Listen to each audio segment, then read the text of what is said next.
In 1956, after earning her law degree, Jeanne Hayes moved to California, where she was hired by one of the industry's greatest pioneers, Fred Tabery, to work as VP for Showmanship, Inc., the show management division of Tabery Corporation.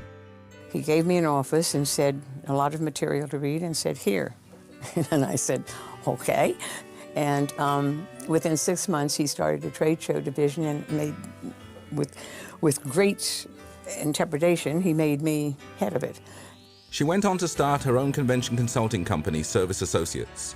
Then in 1968, she joined National Solid Waste Management Association and organized its first national show, which became one of the top 200 trade shows in the country. I think part of that, her success, was because of her job with the National Solid Waste Management Association, which is now Environmental Industry Association, but obviously a male-dominated industry, and she was very comfortable working in the convention and exposition industry. She was a very intelligent, tough broad who could face down any labor person I ever met in my life. And yet she also was very upfront with people, so she gained a lot of respect.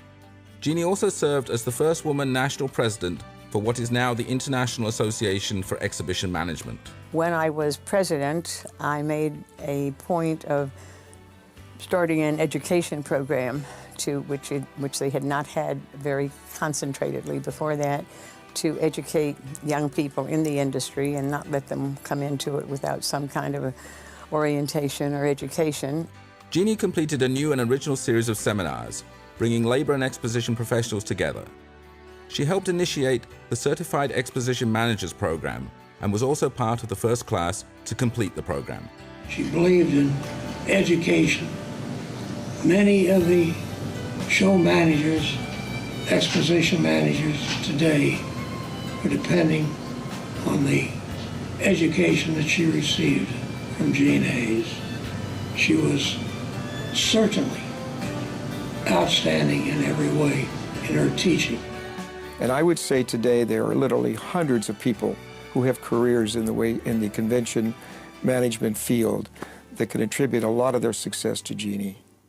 In 1985, she retired officially from National Solid Waste Management Association, but continued to manage one of its related groups, the Detachable Container Association. She also re-established her first firm, Service Associates, which is still running strong.